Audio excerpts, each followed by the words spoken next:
My name is Kingsley Chinda. I'm the member representing Obiabo Federal Constituency in the House of Reps and the leader of PDP caucus in the House of Representatives. I have been elected to the House of Representatives from 2011. So this election is the fourth time I am running for the same position. And let me say that the parliament, it's like a wine. The older it is, the better for both the constituents and the representative. I've been there since 2011. It's clear that I'm very well experienced in the act of legislation, not just the act, the rudiments of legislation, and the politics of the National Assembly. And I believe, and sincerely so too, that if the people of Obiabo re-elect me, the constituency is bound to benefit more from an old hand than starting all over again with a fresh air. Aside that, I still have that burning zeal to serve the people of this constituency in this position in the legislature, which is a little bit more technical than the executive arm. Because, people are talking about dividends of democracy, they want projects, they want things done for them. But through the parliament, it's a little bit more complex. You must know how to navigate around it in course of budgeting, in course of oversight, and with the instrumentality of motions on the floor of the House in order to attract the dividends of democracy close to your people, which to me is the core of representation in parliament. And for a new member, it's not that easy. It's not that it's impossible, but it is not that easy. And so that's why I have represented myself to our people so that we can add more value, not just to people of Obiabo Federal Constituency, but to also our country, Nigeria. I can give you a clear example. Out of my experience in Parliament today, by the special grace of God, before the end of 2023, I'll be coming up with a book that is called Annotation of Parliamentary Rules, which is the first of its kind. And this is born out of my experience in Parliament, an attempt to explain the rules in Parliament using the Nigerian case as an example.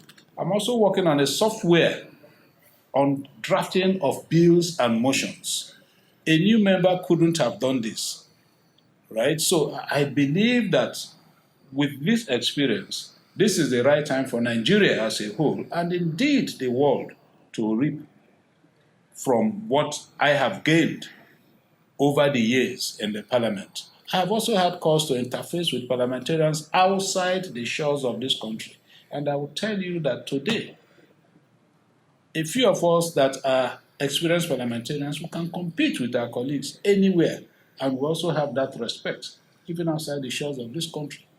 So I don't think that it is the proper thing for the country at this point in time, having given this opportunity to some of us to serve this long and garner this experience, to just send us back home. But however, if the people of Obiabo decide otherwise, of course, I will come back and then perhaps go back to my practice as a lawyer. Okay. Thank you very much, sir, to your practice as a lawyer. So this drives me to the next question. I really want to know, do you have any ambition again, for future ambition rather, aside House of Representatives for your people? Well, for me, as a person, I hardly sit down and then begin to think of ambition in the next 4-5 years. I don't do that. Okay. My prayers has always been, Almighty God, you know what is good for me, you know what is best for me, direct, and I will follow. So I don't have any ambition again after this. And I can also tell you that before the party gave me this ticket, I also hadn't the ambition of running for a fourth tenure. I only told God, if it is your wish, I will follow. And then when I came back, the people unanimously agreed that I should go back. And I knew that that was the wish of God for me. And that's how I run my political life. First, I do my service with fear of God Almighty, and then with the love for the people that I serve. And I think that with these two things, wherever you find yourself, you'll be happy, you'll be contented, you will know that there is always the hand of God in it. Okay. From your statement now, it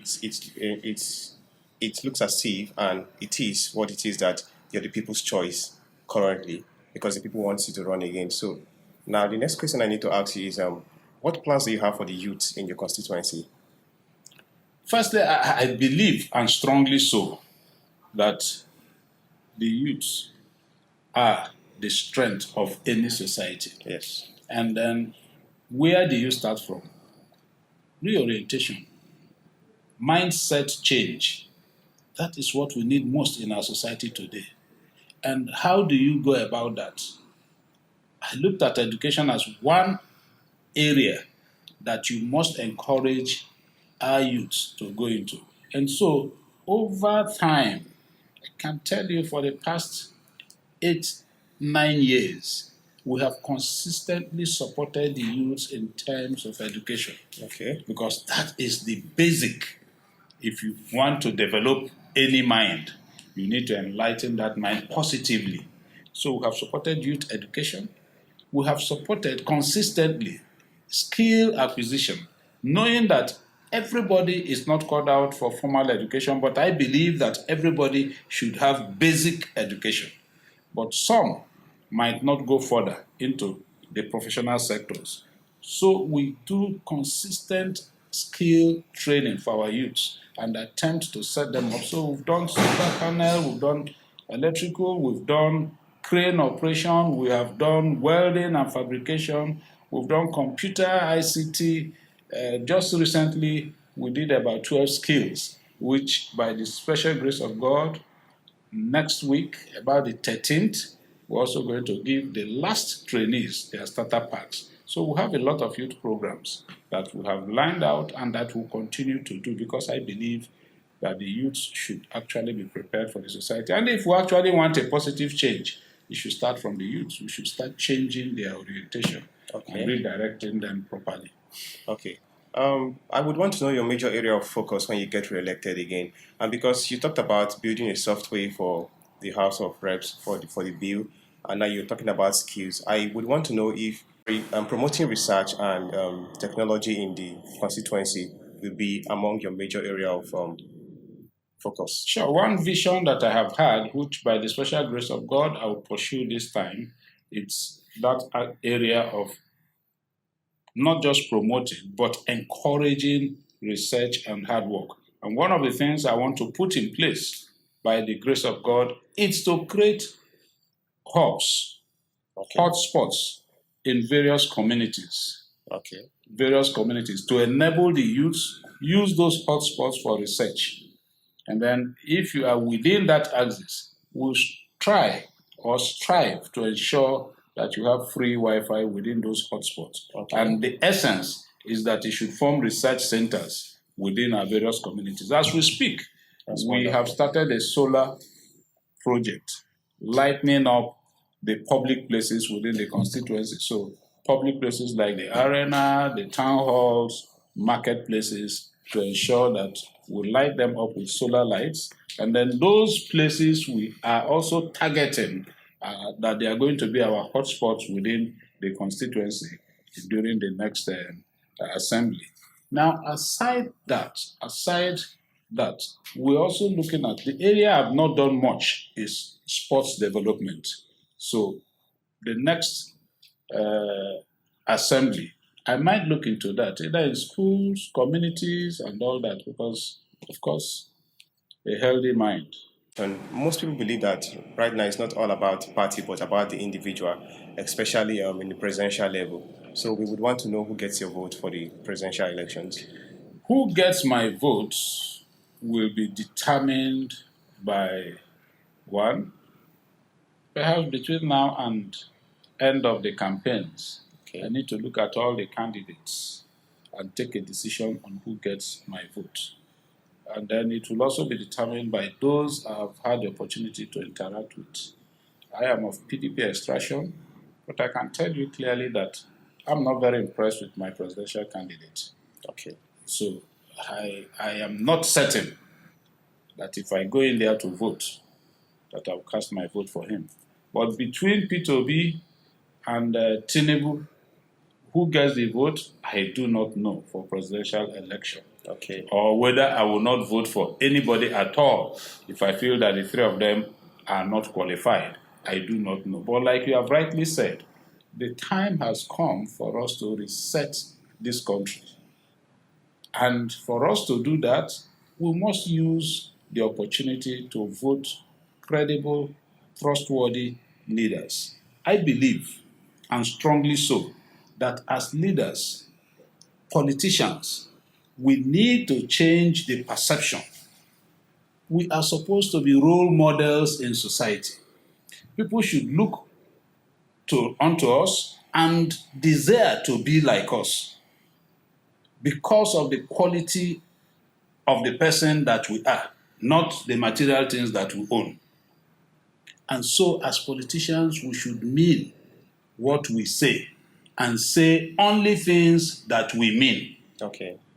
We should be seen the way people see their pastors and imams and give them some reference. But we are not seen that way. Why? Because we are not consistent. Because we are not sincere. Because we deceive the people, say one thing and do something contrary to what we have said. So these are some of the qualities that I should look out for in whoever I am going to support. Okay. Okay, and finally, sir, why do you want the people to re-elect you again and to vote for you? Like I have said, one, I've been sufficiently trained by the people. Okay.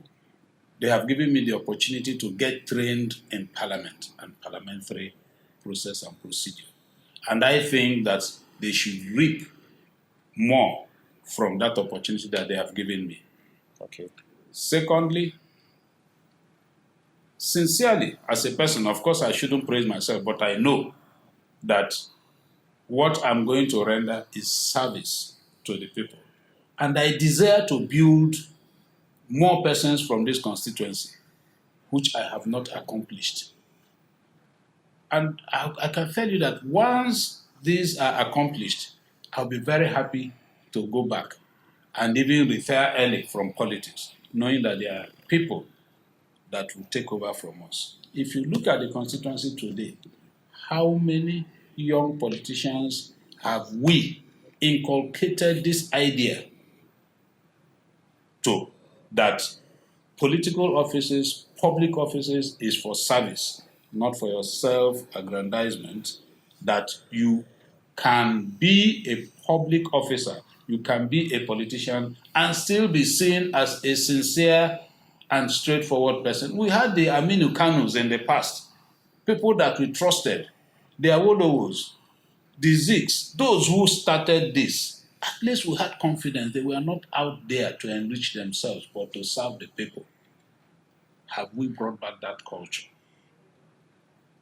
Can we bring back that culture? The answer is yes. Have we? No.